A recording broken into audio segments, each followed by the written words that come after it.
관계는 감정이다. 감정과 관계의 이야기. 안녕하세요, 여러분. 오늘은 정말 특별한 책, 노은혜 작가의 관계는 감정이다를 함께 들여다보려고 해요. 이 책 진짜 한 문장으로 마음을 후킹하더라고요. 너만 힘들어. 나도 힘들어. 라는 친구의 말에 가슴이 철렁했던 순간 혹시 기억나세요? 이런 순간 우리 모두 한 번쯤 겪어봤죠? 친구와의 사소한 오해, 가족과의 말다툼, 직장에서의 어색한 대화. 이 모든 게 사실은 감정에서 시작된다는 거 이 책이 딱 알려줘요. 관계는 감정이다는 단순한 자기계발서가 아니에요.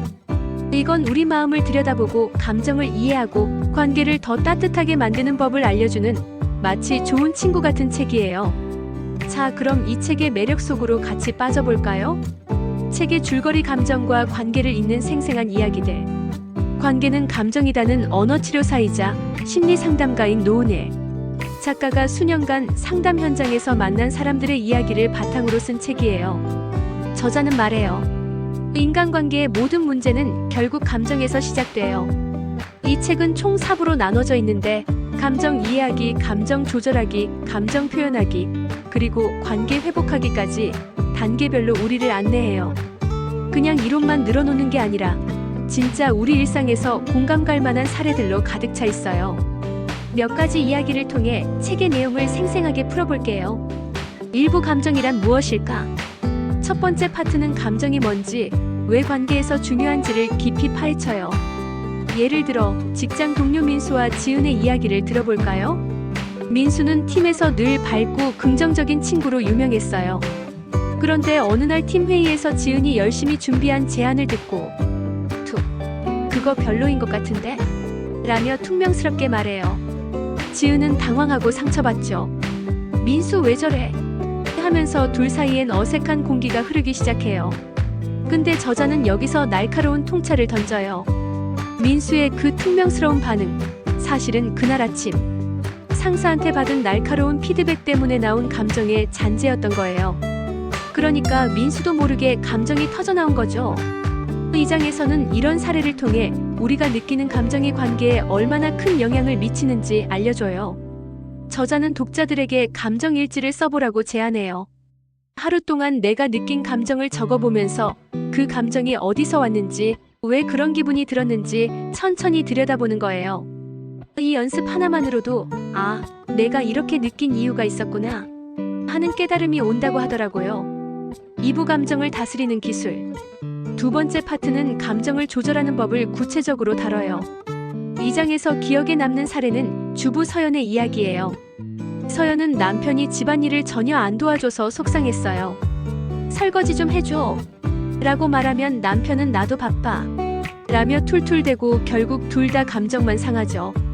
서연은 남편이 내가 힘든 줄 몰랐어 라고 말할 때마다 더 화가 났어요. 어떻게 몰라? 매일 이렇게 힘든데 하면서요. 저자는 이런 갈등의 핵심이 감정 조절에 있다고 말해요. 서연이 화를 내기 전에 잠깐 멈춰서 자신의 감정을 인지하고 차분히 말했더라면 대화가 달라졌을 거예요. 여기서 저자가 소개하는 1분 멈춤 기법이 진짜 유용해요. 화가 날 때 딱 1분만 숨을 고르고 머릿속으로 내가 지금 왜 화가 난 거지? 를 생각해보는 거예요. 그리고 나서 대화를 시작하면 훨씬 부드럽게 풀린다고 하더라고요. 이 장에서는 또 다른 도구로 감정 명명법도 나와요. 예를 들어 나 화났어 대신 나는 지금 실망했어 라고 구체적으로 감정에 이름을 붙이는 연습이에요. 이렇게 하면 내 감정이 더 명확해지고 상대방도 나를 더 잘 이해할 수 있죠. 3부 감정을 솔직히 그리고 부드럽게 표현하기. 세 번째 파트는 감정을 효과적으로 전달하는 법을 알려줘요. 여기서 대학생 민지의 이야기가 참 인상 깊었어요. 민지는 친구 혜진이 약속을 자꾸 어겨서 속상했지만 차마 말하지 못하고 속으로만 사겼어요. 괜찮아, 다음엔 잘하겠지 하면서요. 근데 혜진이 또 약속을 어기자 민지는 결국 폭발. 너 진짜 너무한다 라며 큰 싸움이 되고 말았죠. 저자는 민지가 처음부터 솔직히 하지만 부드럽게 말했더라면 어땠을까 하고 질문을 던져요. 예를 들어 혜진아, 내가 약속을 지키지 않을 때 내가 좀 속상해라고 했으면 어땠을까요? 이 장에서 저자가 소개하는 I-메시지 기법은 진짜 게임 체인저예요. 너 때문에 화났어. 대신 나는 내가 이렇게 할 때 속상해라고 말하는 거죠. 이렇게 하면 상대방을 비난하지 않으면서도 내 마음을 솔직히 전달할 수 있어요. 민지가 이 기법을 썼다면 혜진과의 관계가 훨씬 부드럽게 풀렸을 거예요. 이 장은 특히 가까운 사람들과의 대화에서 오해를 줄이고 신뢰를 쌓는데 큰 도움이 되는 팁들로 가득해요. 사부 갈등을 넘어 관계를 회복하다. 마지막 파트는 갈등으로 멀어진 관계를 다시 가까워지게 만드는 법을 다뤄요. 여기서 어머니 혜숙과 딸 수진의 이야기가 참 뭉클했어요. 수진은 엄마가 늘 잔소리만 한다고 느껴서 점점 거리를 뒀어요. 밥은 먹었니? 옷은 따뜻하게 입었니? 이런 말들이 수진에겐 잔소리로만 들렸죠. 반면 혜숙은 딸이 자꾸 멀리한다고 서운해했어요. 둘 다 서로를 사랑하지만 감정이 꼬여서 대화가 단절된 거예요. 저자는 이런 관계를 회복하려면 공감이 필수라고 말해요. 혜숙이 수진에게 엄마 잔소리 때문에 내가 힘들었구나라고 먼저 공감하자 수진도 마음을 열기 시작했어요. 엄마, 나도 엄마가 걱정하는 거 아는데 가끔 너무 부담스러워라고 솔직히 털어놓았죠. 이 장에서는 공감 대화법, 사과와 용서의 과정, 그리고 관계를 꾸준히 유지하는 법을 구체적으로 다뤄요. 특히 사과할 때 미안해 하지만 같은 말 대신 진심으로 미안해, 내가 잘못했어라고 말하는 법을 강조해요. 이런 작은 변화가 관계를 회복하는데 얼마나 큰 차이를 만드는지 읽다 보면 진짜 감동받아요. 핵심 메시지: 감정이 풀리면 관계도 풀린다. 자, 이제 이 책의 핵심 메시지를 정리해 볼게요. 관계는 감정이다의 중심 메시지는 딱 한 문장으로 요약할 수 있어요. 감정이 풀려야 관계도 풀린다. 저자는 인간관계의 모든 갈등, 오해, 그리고 기쁨이 결국 감정에서 시작된다고 말해요. 그렇기 때문에 내 감정을 이해하고 조절하고 표현하는 법을 배우는 게 중요하죠. 이 책은 몇 가지 강력한 메시지를 통해 이 점을 구체적으로 보여줘요. 1. 감정은 관계의 언어다. 우리가 느끼는 분노, 슬픔, 기쁨은 모두 관계에 영향을 미쳐요. 내가 화가 났을 때 그 감정이 상대방에게 어떻게 전달되는지, 또 상대방의 감정이 나에게 어떤 영향을 미치는지 이해해야 해요. 예를 들어 민수와 지은의 사례처럼 내가 모르는 사이 감정이 관계를 어색하게 만들 수 있죠. 2. 감정 조절은 선택이다. 화를 내거나 감정을 억누르는 건 관계를 더 꼬이게 만들어요. 저자는 감정을 조절하는 게 단순히 참는 게 아니라 내 감정을 이해하고 건강하게 다스리는 과정이라고 말해요. 1분 멈춤 같은 기법은 감정의 소용돌이 속에서 잠시 멈춰 생각할 여유를 주는 도구예요. 3. 솔직함과 부드러움의 균형. 감정을 표현할 때 솔직해야 하지만 상대를 존중하는 방식으로 말해야 해요.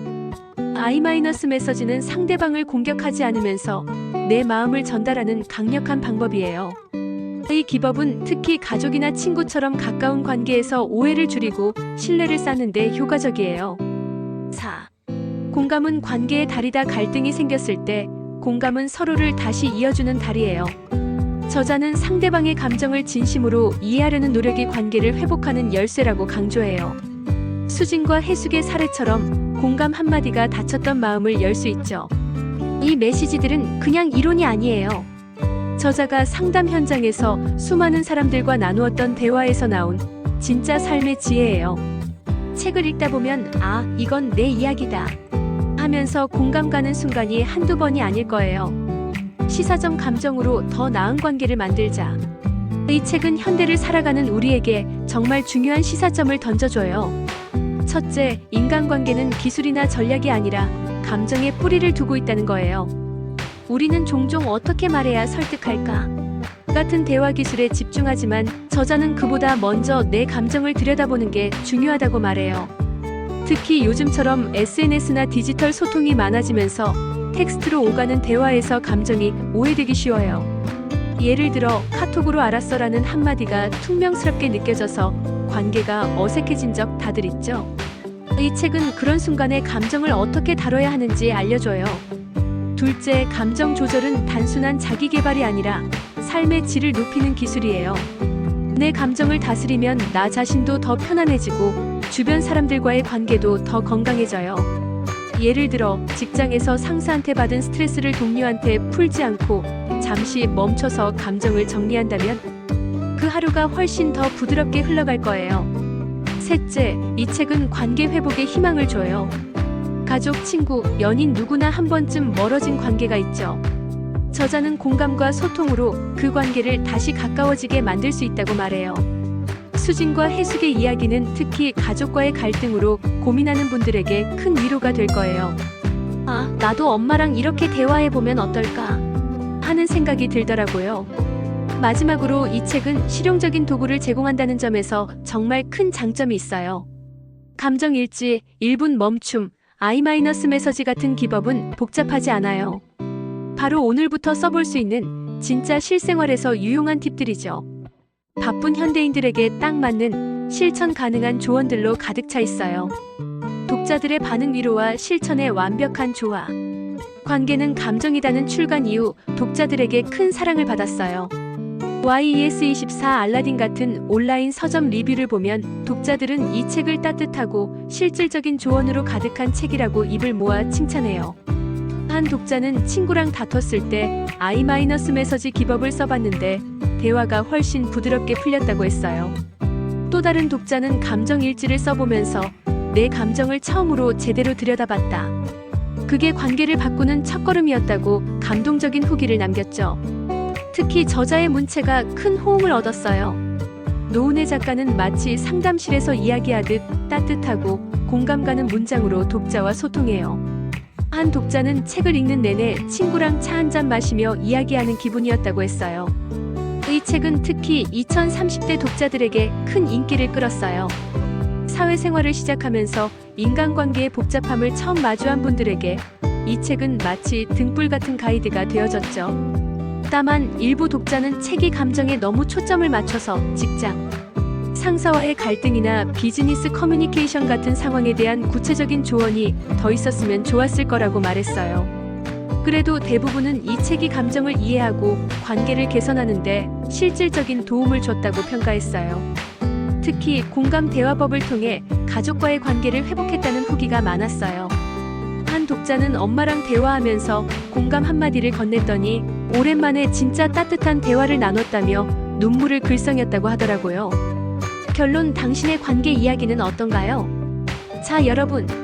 관계는 감정이다를 통해 감정이 관계를 어떻게 바꿀 수 있는지, 또 그걸 어떻게 다뤄야 하는지 함께 살펴봤어요. 이 책은 단순히 읽고 끝나는 책이 아니에요. 당신의 일상을 더 따뜻하고 더 건강하게 만들어주는 진짜 삶의 동반자 같은 책이에요. 책을 읽으면서 어떤 장면이 가장 기억에 남았냐면 저는 수진과 해숙의 이야기가 참 뭉클했어요. 공감 한마디로 다쳤던 마음이 열리는 모습, 진짜 감동적이었거든요.